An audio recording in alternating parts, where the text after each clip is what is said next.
We got a new to us mower, guys.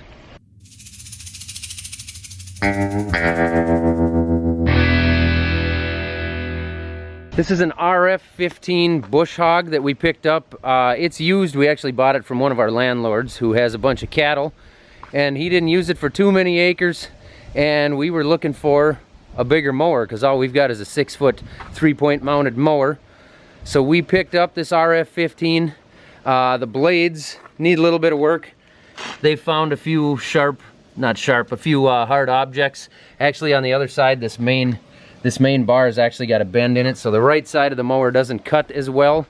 But we're gonna get through what we need to get through with this thing before we put on either new blades or have them sharpened and put that bar on it. What we got is we got 40 acres of CRP ground all down over here. That's coming out of CRP this fall in about 6 weeks. And we need to mow that down and clear the brush out of there. We've got a big brush cutter for our skid steer as well, but I'm not sure we want to drive around down there with the tires on those trees. So that's going to be the main objective with this thing for now. But I'm going to go take it up to my field where I've got some radishes on the end rows there. I'm going to cut those radishes down because they're flowering like 4 feet tall. And I just want to mow them down so that that test plot looks better, and maybe that'll kill them off a little bit so that they'll till up nicer this fall.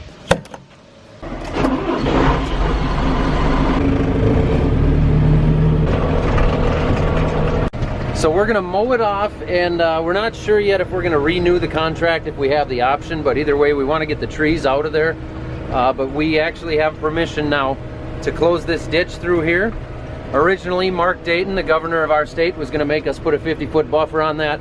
We appealed it because it shouldn't have been put on the public waterways map in the first place. We won that appeal, and now we actually have permission to close that ditch with drain tile. That's the ditch I talk about sometimes. That's the one that I tested in one of my videos when I was testing the water. So anyway, we've got permission to actually close that ditch now. We're talking about maybe doing that and extending that field all the way to the road. It would gain us roughly 24 acres actually is what it would gain us by doing that. But the pipe to close that ditch up is going to be pretty expensive, and we'd have to run quite a few feet of it. So we're trying to decide whether or not we can justify spending that money or not. But either way, we want to cut those trees out of there and mow that CRP ground down. Even if we do renew the contract, we don't want those trees growing up in there. Mostly because those are non-native trees, and when they get taller, hawks are going to sit in them and eat up all of the pheasants. Right? Isn't that how it works?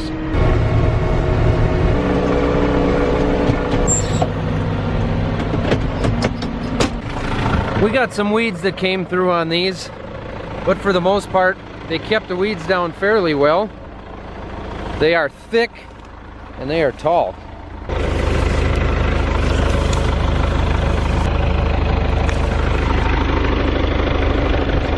The flowered ones aren't real big. They don't go real deep. The non-flowered ones seem to have the much larger radishes on them. Like that.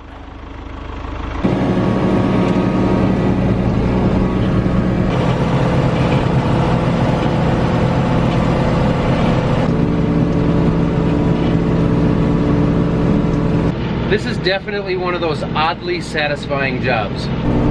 I can't believe that butterfly can survive out here right next to all this GMO corn. I didn't get out here until about 15 minutes later than I wanted to, which is a pretty common practice in my life. I'm gonna have to fold up and head about a half mile down the road to pick Isla up from preschool. You wanna ride on that tractor? Can you get up there?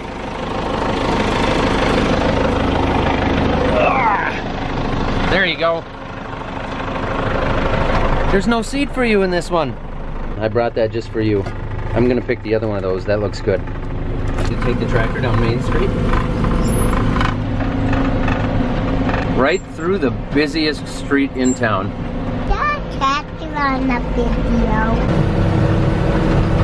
Those good M&Ms.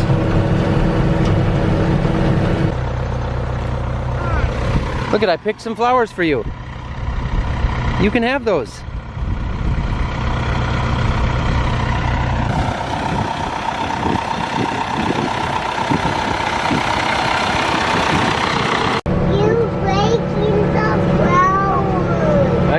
breaking the flowers. I'm sorry.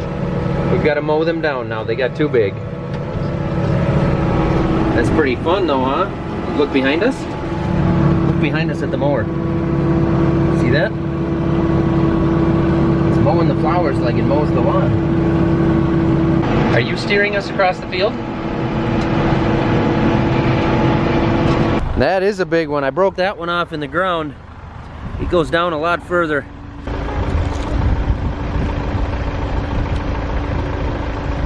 Let's go find a corn cob. Yeah. So the corn is getting pretty far along. The plants are dying off. They're starting to shut down. Things are drying out. Are you coming in, Isla? Here, you come pick out which corn cob you want.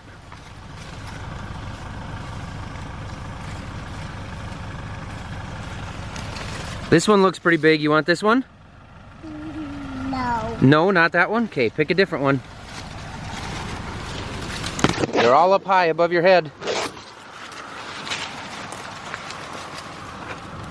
You gotta look up here. See, this one's hanging down. You could reach this one. You wanna pull that one down? Pull on it. There you go. Should we open it up? That's mine? Yeah. I'm gonna open it up and look at it. Whoa. Whoa. Look at that. That's a big one. That is a big one.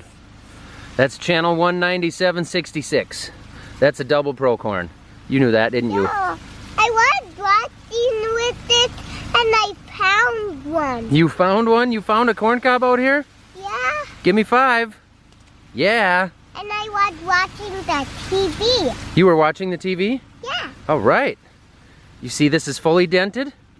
And I bet if we break it apart, it's just about to black layer. I broke some out here earlier. That means it's... one watching the TV. You broke a corn cob watching the TV? Yeah. Wow. Was that cool? Yeah. You want to break that one? Or you want to keep that one, put it in your backpack so Mom can have it? Yeah. Yeah? Okay. Let's go put your flowers and your corn cob in your backpack before Mom gets here. Yeah. So you got a tractor ride, some candy, some flowers, and a corn cob. Is there anything else you need from me? What? What more do you need from me? You already have that. That's your corn cob. All right. Have a good day, Isla. Give me 5. Quick little crop update for you guys. Our beans are a little bit behind in this area. Our soybeans are still fairly green. Most of them are yellow now, but just the fact that they have some green leaves on them right now kind of tells me they're a little bit behind. But I think they're filling out good, actually. I think that's not going to hurt us at all. They're doing a good job of really filling those pods at the end of the year here. We've actually got 80-degree weather for the next 5 days, which is unusually warm for us. And I think we're gonna have a good bean crop that finishes off well here. We got more than enough moisture after that dry spell we had in July and early August.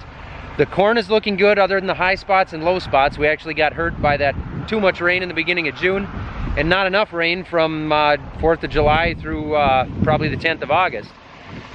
So the high spots and low spots are a little bit hurt, but overall the corn looks good. It's starting to dry down. I started mentioning black layer when I was talking to Isla a little bit, but basically what you'll get is at a certain point this will black layer. You can see here when you break it in half and look up from the bottom, right in here there's a milk line, they call it. That's getting down to about 1/3 milk line. It's hard to focus on there, but when that white line gets in all the way down and the tip of the kernel gets a little black spot in the front here, which this one doesn't have because it hasn't black layered yet. So when black layer happens, this corn will be down to about 30 to 35%. After that, it needs a few days, hopefully some warm windy days, which is tough to come by in our area this time of year. But if we get that, this corn is going to dry down really well. It almost never dries down to the point where we don't have to dry it at all with the grain dryer, but if we can at least get it down under 25%, even 20%, that really helps out a lot, especially if the weather's not very cold. Anything under 20% with warm weather is not real expensive to dry, especially with the LP prices not being too bad right now. I can't see there being a lot of demand for that this year because I think most of the US has got a pretty advanced corn crop So I don't think the LP demand is going to be real high. Things are looking pretty decent. I think the corn in the areas like this, where the corn wasn't too high or too low, I think it's looking pretty good. Yield counts are pretty high. We'll see how it all averages out after we get those high spots and low spots calculated in there and figure that out. On another note, next week, harvest is going to start ramping up. We're going to start doing a lot of maintenance. We're going to get into a lot more things. Things are going to get busy on the farm after next week. We've got a big race this week, so we're kind of back and forth between that race and the farm every day. But next week, we kind of forget about racing for a while and we go into harvest mode. I got some really cool things happening for harvest. Some of them are going to happen next week. I'm excited. I'm really excited, actually, because you guys are going to like what's coming. I got a lot of cool stuff to talk about. So definitely stick around.